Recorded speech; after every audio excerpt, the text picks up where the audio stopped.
不过我可能没有办法陪你母子俩过去，公司里太忙了，我很难挤出时间过去玩几天。兰征歉意的道：我安排好，你们母子俩过去，晴晴在那边接你们。许素素有点遗憾的道：儿子盼着你有一天能陪他好好玩上几天呢。暑假那么长，你看看什么时候挤点时间了。你没空就算了，我带儿子过去凑个热闹，让儿子也能交上几个朋友。素素，对不起。兰征握住妻子的手，我太忙了，陪伴你们的时间太少，都怪我爸，那么早退休干嘛？别人家的老头能干到80几岁才退休，我们家老头子还不到50岁就退下来了。公司的事、家族的事全都压到我身上。他带着我妈到处玩，一年也回来不了2次，生怕回来了就会被我抓回公司上班似的。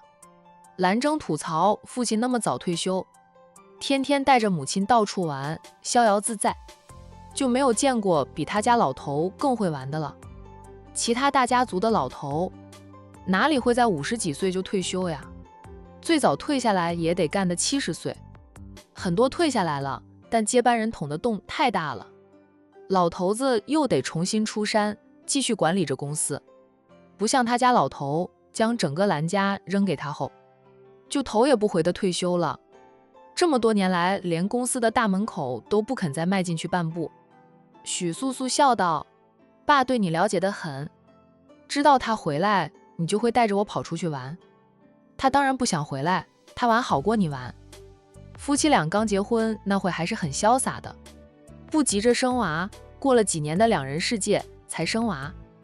爸妈错过了20几年，现在就让他们好好的安度晚年吧。咱们的孩子又不用爸妈帮忙带，晴晴的孩子就更不用了，君家长辈都多，能帮忙。爸妈不用带娃，不用上班，不缺钱花，不就到处玩，结交朋友了。我觉得自从爸退下来后，带着妈到处玩，妈的状态是越来越好。你和妈站在一起，像是姐弟俩，都不像是母子。许素素说的是实话，她的婆婆保养得好，以前就算是疯疯癫癫的，公公也会帮她用护肤品，极力保养她的皮肤。等找到晴晴，与晴晴相认后，婆婆的疯病一下子就好了，儿女皆成家，丈夫也放下了权势，退下来陪着她到处玩。婆婆的心情好起来，状态就更佳。兰征想到母亲疯了20几年，父亲为了他们不得已在外面逢场作戏，与母亲等于是错过了20几年，是夫妻间最美好的年华了。如今是要让父母好好的享清福。屋里的小夫妻说什么，占为不知道。他迎出屋去，兰若若的车子还没有驶过来，刚进兰家庄园呢。不过能看到兰若若的车子了，他便站在台阶上等着兰若若的车子近前。等兰若若停好了车，他走下台阶。兰若若下了车，对他说道：我买了点礼品，你出来正好帮我一起拿进去。占为说道：我过来的时候已经为你也备了一份礼，跟素素姐说了，是咱们俩的心意。你又买这么多过来，待会儿素素姐得唠叨咱俩了，说不定也会给他们带一大堆礼品回去。哪有空着手来的，你带过来的是你的心意。兰若若拉开车后座的车门，探身入内，将他买过来的礼品一一拿下车，还有好几样男孩子喜欢玩的玩具，这是给兰征的儿子准备的。占为看到那几样玩具，笑道：还是你们女人心细一点，知道给孩子也准备一份礼物，我都没有想到。兰家主回来了吧？回来了，我都有点不好意思，冒昧过来拜访一下。能见到素素姐就知足的了，没想到素素姐会打电话通知兰大哥回来。占为是有点不好意思的，占用了兰征宝贵的时间。兰征比他忙多了，你们两家多少都有点交情，拈亲带故的，你难得来一次，兰家主回来招待你也很正常。走吧，你带我进去。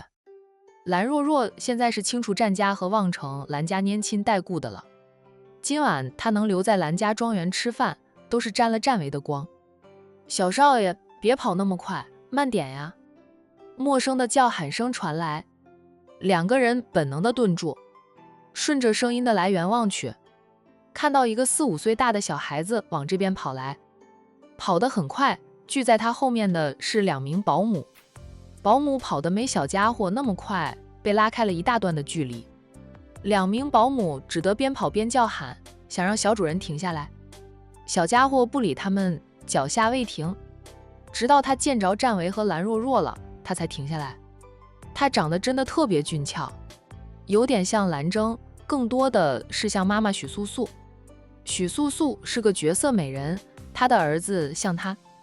小家伙自是俊俏的过分，是兰若若见过最俊俏的小孩子了，连彤姐的儿子都不及眼前这个小家伙俊俏。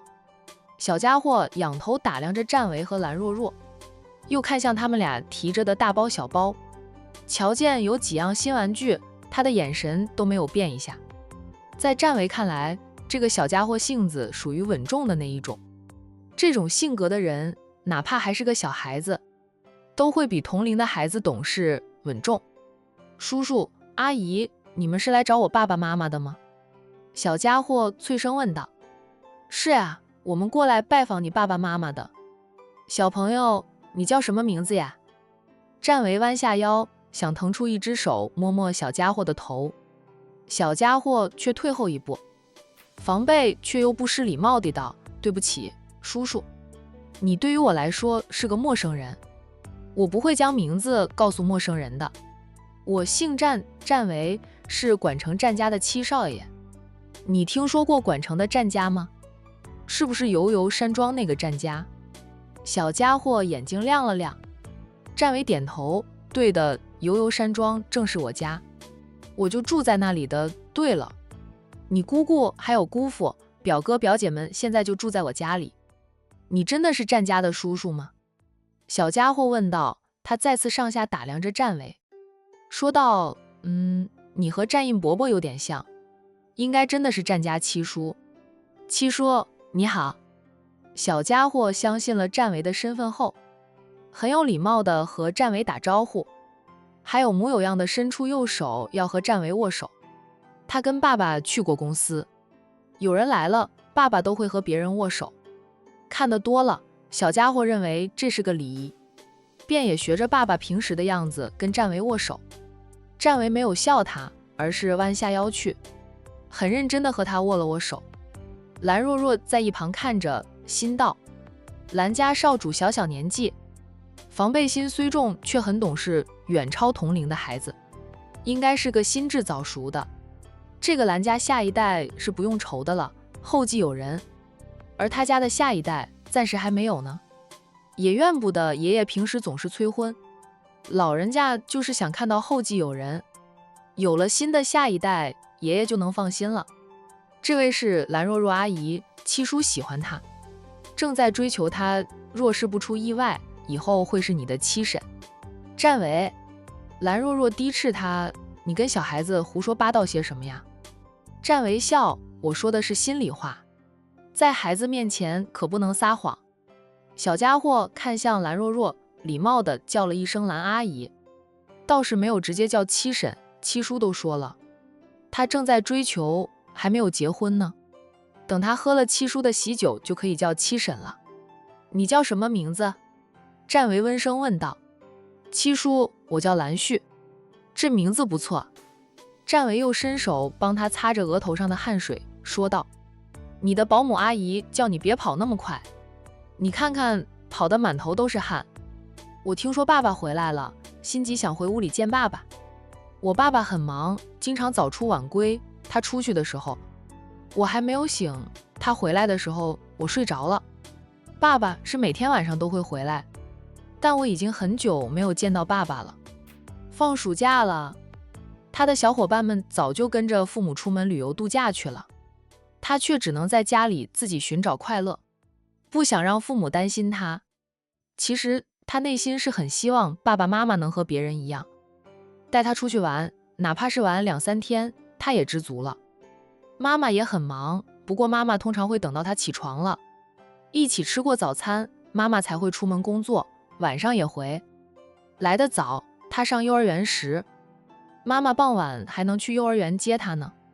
兰旭年纪虽小，由于成长环境的原因，他比同龄孩子更加的敏锐，观察能力很强。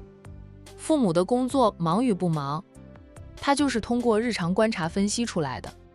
感觉妈妈的工作相对来说更自由。战维愣了一下，随即心疼地牵起他的小手，说道：“走，七叔带你进去，你爸爸的确回来了。他今晚会留在家里吃饭，晚上应该也不出门了吧？”后面那句话，战维不敢说的肯定。他和兰若若过来做客，兰征招待他们，是会在家里等他们走了。兰征还会不会外出，他就不知道了。兰征说他儿子随遇而安，去哪里都能自己玩得很开心，不会哭闹。那是小家伙懂事，知道父母都忙，所以自己寻找快乐，不哭不闹不吵父母。见惯了兄嫂们为了孩子可以连重要会议都不开。战维觉得兰征这个当爸爸的不够负责任，没有重视对孩子的陪伴。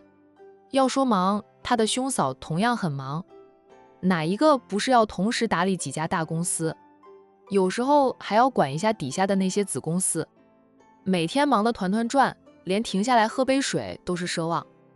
但他们依旧会挤出时间陪伴孩子，周末所有应酬全推，全心全意陪伴。孩子们想去哪里玩，兄嫂们也会努力挤出时间带孩子们去玩，满足孩子们的愿望，是非常重视陪伴的。战维也想过，他以后为人父了，也会跟哥哥嫂嫂们学习，多花点时间陪伴孩子，那样孩子会更阳光更开朗。幼儿园要开家长会，他的兄嫂也是从来不缺席的，不像兰征这样父子俩住在同一屋檐下，居然有很长一段时间兰旭都见不到爸爸一面。兰征每天出门前倒是能看儿子，晚上回来后也能去儿子的儿童房里看看，不过小家伙睡着了呀。兰旭很开心，真的吗？我爸爸会留在家里吃饭。很快他又说道，肯定是战七叔过来的原因。七叔，你在我家里多待会儿吗？这样我爸爸就会在家里多待一会儿。爸爸要招待客人，就不会太快出去。七叔已经来了很久，吃完饭再坐坐，就要回去了。你若依工作很忙，我是陪你若依过来出差的。兰旭有点小失望的哦了一声，很快又问七叔，我姑姑他们在你家里住到什么时候？我姑姑说从你家里出来就来我家里的。我想我姑姑希望她快点带着我的哥哥姐姐们过来，我想跟他们玩，我给哥哥姐姐都准备了好多的礼物。兰旭是防备心重，但亲近一个人时却是很信任对方的。他今天是第一次见战维，但他经常和哥哥姐姐视频，也从姑姑的相册里看过海彤阿姨还有战印伯伯，对战家的那些叔叔们都有好感，属于没有见过面但早就熟知对方，所以天然就带上了好感。小小年纪也清楚管成战家的叔叔伯伯们很可靠的，所以他在战维面前卸下了防备的面具，就显得亲近多了。这个七叔不知道呢，因为七叔工作的原因，也有很长一段时间没有回家了。我想他们应该会住上10天半个月吧，最少也要住1个星期。那是你姑姑，不用催，她也会过来的。兰旭懂事的嗯了一声，羡慕地道，我很羡慕哥哥姐姐，我姑姑还有姑父经常带着他们出去玩，他很多时候都是妈妈陪着，爸爸忙，爷爷奶奶若是回来了也会带他出去玩，去动物园，去游乐园，去他想去的地方。可惜爷爷奶奶在家里的时间短，每年总是匆匆回来几次后又出去玩了。他很想跟着爷爷奶奶周游世界，奶奶说他需要上学，爷爷则说他跟着就是一盏超级亮的小灯泡。一句话总结，爷爷奶奶的确很疼他，但他们不会带他周游世界去。战维和兰若若交换了一下眼神，却不好说什么。他们对兰征夫妻俩都不算熟悉，又是来做客的，无法替兰征向孩子许下任何的承诺。进了屋里，兰旭就挣脱了战维的手，欢快地跑向兰征，嘴上开心地叫喊：“爸爸！”哎，兰征应了儿子一声，等儿子跑进前来，他开心地一把抱起了儿子，就往儿子的脸上亲去，边亲边说道：“爸爸可想咱们小希儿了。爸爸，我更想你，我都好久没有见到爸爸了。爸爸早上出门时我还没有醒，爸爸回来时我又睡着了。”兰征笑道：“哪有多久？也就是暑假开始，你睡懒觉才这样。平时要上幼儿园，咱们父子俩都是一起出门的。”在兰征看来，时间并不长，他天天都看过儿子的。兰旭窝在爸爸的怀里，说道：“我自己一个人玩有点无聊吗？不想太早起来，就是不想无聊的时间更长。我起来的晚了，无聊的时间不就短了？你无聊吗？家里那么多玩具，还特意给你打造了一个游乐园，想玩什么都有保姆阿姨陪着你玩的。”兰若若和战维走过来，看到父子俩那样亲近，在说着话，一时间兰若若都不好开口打扰父子俩。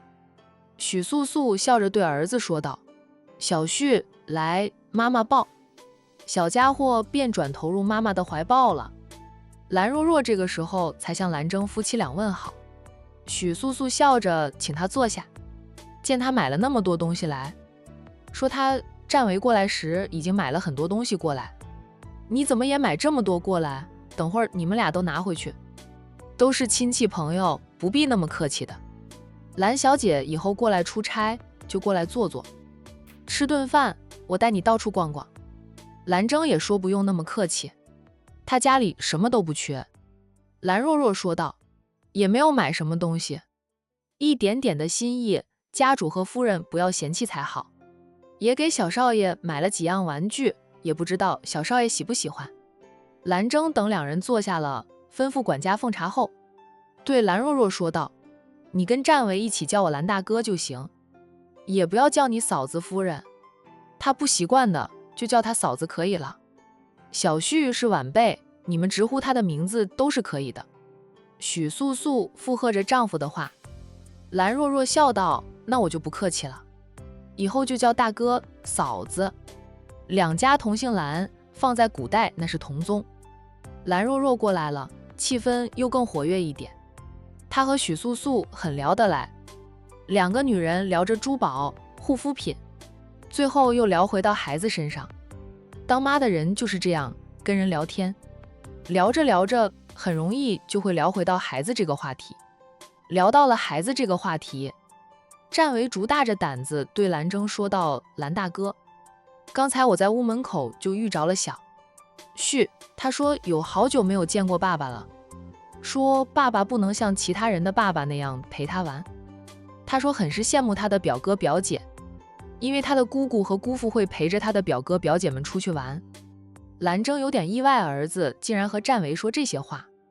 按理说儿子和战维是今天初见的，儿子防备心重，轻易不会和不熟悉的人多说话，居然跟战维说那些话。转念一想，又不觉得意外了。自己的亲妹妹与战维的大嫂海彤是好姐妹，关系好得很，两家来往密切。此刻妹妹一家子都住在悠悠山庄呢，她就慕情一个亲妹妹。目前她只有一个孩子，她的孩子自然和妹妹的孩子玩得好，哪怕不能天天见面，却是隔一两天就要视频通话的。孩子们想必会聊到战家的小朋友，很自然就会扯到大人身上，可能是听他表哥表姐说的多了吧，让小旭对战家的叔叔们天然就有好感，还很信任战家的叔叔们。在信任的人面前，小旭会说些真心话就很正常了。兰征看向已经拿着新玩具在不远处玩着的儿子，回想起从儿子会走路后，他陪伴儿子的时间的确很少，但妻子却是全心全意陪伴着儿子的。可能妈妈的陪伴再好，也还是需要爸爸陪伴的吧，是他疏忽了，没有考虑到这一点。想着儿子有妈妈陪着，还有那么多保姆保镖司机伺候，儿子又是个随遇而安的性子，哪怕没有人陪着，也能自己玩得很开心。他是真的没有想到儿子心底深处藏着那样的渴望。许素素说道：“你兰大哥很忙，每天早出晚归，他是很少有时间陪伴小旭，就是逢年过节，他几乎都没得空的。我也有我的工作，不过我早晚的时间都是留给孩子的。我也说过要挤点时间陪孩子玩一玩，但你兰大哥很难挤得到时间呀。”战维说道：“我的几个哥哥嫂嫂同样很忙，有几个嫂嫂至今都还帮娘家挑着重担，不过他们很重视孩子的教育及陪伴，再忙周末也会推掉一切应酬，在家也不办公，全心全意陪伴孩子。”他没有明着劝兰征，只拿自己的兄嫂们举例子，只要想陪伴孩子，总能挤一点时间的。兰家经历过巨变后，兰征接管家主之位，也过了几年，早就坐稳了家主之位，不管是家族还是生意，都尽在他的掌控之中。适当的给自己放放假，陪陪孩子，完全可以。兰征看着儿子，陷入了深思。许素素投给战维感激的眼神，看来她和丈夫因为陪伴孩子的事沟通过无数次了，只是没有什么大的效果。兰征还是那么忙。很快管家过来说可以用餐了，兰征敛回了思绪，起身请着战维和兰若若进餐厅吃饭。许素素则招呼儿子，小家伙没有留心听大人聊天，他有玩具玩的时候是很专注的，每一样玩具他都能反复的玩上几天，仔细研究，甚至会自己拆了玩具，然后又摸索着组装。当然了，很多时候他没有办法将玩具重新组装回去，就只能向大人求助。被大人说了，他下次依旧会拆了玩具，然后又重新组装。那些简单一点的玩具他已经会自己组装了。小旭，咱们洗手吃饭了。爸爸在家里吃饭，小旭是不是很开心？许素素牵着儿子的手，跟在丈夫等人的后面往餐厅走去。开心，很开心。要是爸爸妈妈每天都能和我一起吃饭就好了。这话让兰征又添了几分愧疚。